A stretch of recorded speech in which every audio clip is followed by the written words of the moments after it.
রোজকার মতো চলে এসেছি আজকে আবার একটা নতুন ভিডিও নিয়ে।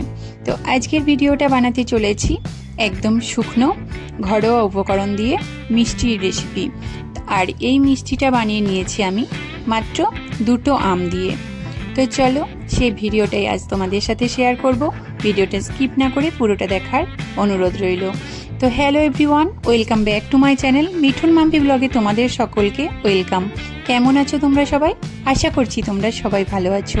তোমাদের ভালোবাসায় আমিও অনেকটা ভালো আছি। তো যে যেখান থেকে ভিডিওটা দেখছো, বড়দের প্রণাম, ছোটদের ভালোবাসা দিয়ে আমি নতুন আবার একটা ভিডিও শুরু করছি। সবাই সাথে থাকো, পাশে থাকো। ভিডিওটা ভালো লাগলে লাইক কমেন্ট শেয়ার করে দিও। আর যদি তুমি আমার চ্যানেলের নতুন বন্ধু হও তাহলে অবশ্যই আমার চ্যানেলটা সাবস্ক্রাইব করে পাশে থাকা বেল আইকন ক্লিক করে দিও। চলো ভিডিওটা দেখে নিই। তো মিষ্টিটা বানানোর জন্য এখানে আমি 2টো আম ভালোভাবে ধুয়ে পরিষ্কার করে নিয়ে নিয়েছি। এই আম দুটোকে ভালোভাবে ছিলে যতটা করে পারবো শাঁসটা বের করে নেব। তো দেখো এখানে আমি শাঁসটা বের করে নিয়েছি। এটা এবার মিক্সারে আমি ব্লেন্ড করে নেব। আর এদিকে আমি একটা পাত্রের মধ্যে কিছুটা জল নিয়েছি আর একটা গোটা নারকেলকে ফাটিয়ে নিয়েছি। আর নারকেলের ভেতর থেকে শাঁসটাকে দেখো আমি সুন্দর করে পরিষ্কার করে শুধু সাদা অংশটা নিয়েছি। এবার এই নারকেলটাকেও আমি মিক্সারে ব্লেন্ড করে নেব। তোমাদের যাদের যাদের নারকেল কুড়ুনি আছে তোমরা নারকেল কুড়ুনিতে নারকেলটা কুড়ে নিতে পারো, আর এইভাবেও না তো করে নিতে পারো, ভালোই হয়। আমি এভাবেই করি, আমার এটাই সুবিধা মনে হয়। দেখো তোমাদেরকে দেখাচ্ছি, পুরো নারকেল কুড়ুনির মতনই কোড়াটা হয়েছে। এবার একটা প্যানের মধ্যে আমি আমের মিশ্রণটা নিয়ে নেব। তার সাথে আমি নারকেল কোড়াটা অ্যাড করে দেব। তার সাথে আমি দিয়ে দেব স্বাদ মতো চিনি। এখানে চিনিটা আমি আমার মন মতো অ্যাড করেছি। তোমরা যে যেরকম মিষ্টি খেতে পছন্দ করো সে সেরকম পরিমাণে চিনিটা অ্যাড করে নিও। আর এই সব মিশ্রণ আমি দিয়ে দিয়েছি একে একে। কিন্তু আমি এখানে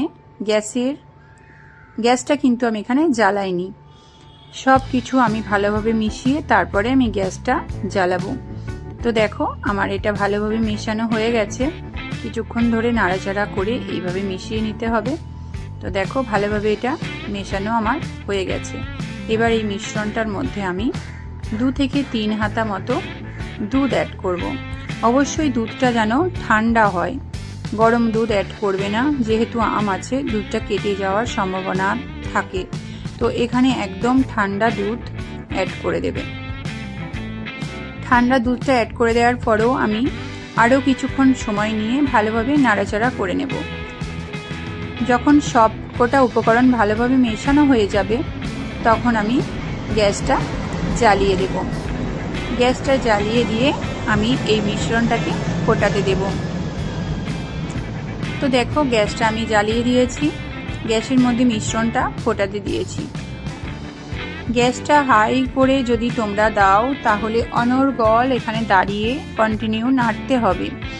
আর যদি তোমরা গ্যাসটা কমিয়ে দাও তাহলে কিছুক্ষণ পর পর এসে নাড়াচাড়া করে দিয়ে গেলেও হবে, কারণ এটা হতে একটু টাইম লাগবে। কারণ দেখছো কতটা লিকুইড আছে, তো এটাকে জমতে তো অনেকটাই টাইম লাগবে। একভাবে দাঁড়িয়ে থাকা যদি সম্ভব না হয় অবশ্যই গ্যাসের ফ্লেমটা তোমরা লো টু মিডিয়াম করে দেবে, দিয়ে মাঝে মাঝে এসে নাড়াচাড়া করে দিয়ে যেও। কারণ এটা কিন্তু লেগে গেলে খেতে কিন্তু একদম বিস্বাদ হয়ে যাবে। তো চেষ্টা করবে যেন কোনোভাবেই লেগে না যায়। আর লাস্টের দিকে দেখো এইভাবে থালা চাপা দিয়ে দিয়ে করতে হবে, না তো খুব ফুটবে। আর চিনি দেওয়া আছে, চারিদিকে ছড়াবে।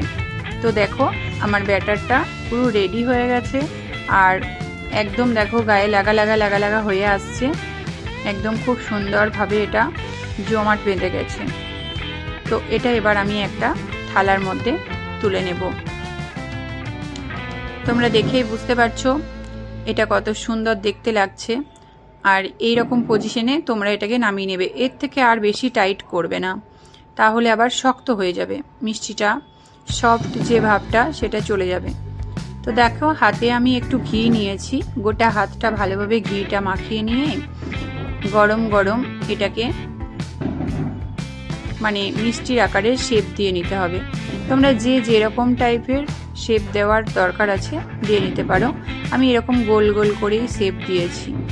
তো দেখো আমি সব কটা মিষ্টি পাকিয়ে নিয়েছি এরকম গোল গোল করে শেপ দিয়ে। তোমরা চাইলে ল্যাংচার মতো লম্বা লম্বা করেও শেপ দিতে পারো। তো এখানে আমি নিয়ে নিয়েছি গুঁড়ো দুধ, 10 টাকার প্যাকেট একটা গুঁড়ো দুধ আমি এখানে নিয়েছি। এবার এই গুঁড়ো দুধের মধ্যে আমি দেখো মিষ্টিগুলো দিয়ে সব পাকিয়ে নেব। তো দেখো এখানে গুঁড়ো দুধের মধ্যে আমি মিষ্টিগুলো একটা একটা করে দিয়ে পাকিয়ে নেব। খেতে অসম্ভব মজাদার হয় এই রেসিপিটা। একবার না বানালে তোমরা বুঝতে পারবে না। এখন আম শেষ হতে চলেছে, এই সময় দুটো আম দিয়ে তোমরা একটু কষ্ট করে এই রেসিপিটা বানিয়ে একদিন হলেও খাও। আমি বলছি তোমাদের অনেক ভালো লাগবে। আর আমার এই ভিডিওটা ফলো করো, এইভাবে এই প্রসেসেই বানিও। সব কিছু পরিমাণ ঠিকঠাক হলে খেতে অপূর্ব সুন্দর হয়। আমি তো বানিয়েছি, আমার ঘরের সবাই অনেক পছন্দ করেছে। তো দেখো সব কটা মিষ্টি তোমাদের সাথে কথা বলতে বলতে রেডি হয়ে গেছে আমার। এবার এই মিষ্টিগুলোর ওপর দিয়ে খরমুজের বীজ আমি চাকুর সাহায্যে কুচিয়ে নিয়েছিলাম। খরমুজের বীজ আমি ওপর থেকে ছড়িয়ে দিয়েছি। এটা তোমরা চাইলে স্কিপ করে যেতে পারো, তবে একটু বাদাম বাদাম থাকলে খেতে ভালো লাগে, দাঁতের মধ্যে লাগে। তো তোমরা না চাইলে নাও দিতে পারো, কোনো ব্যাপার না। তো দেখো আমার ভিডিওটা শেষ করব এবার। আমার রেসিপিটা কমপ্লিট হয়ে গেছে। তো কেমন হয়েছে আমার আজকের এই ভিডিও তোমরা অবশ্যই কমেন্ট বক্সে জানাবে।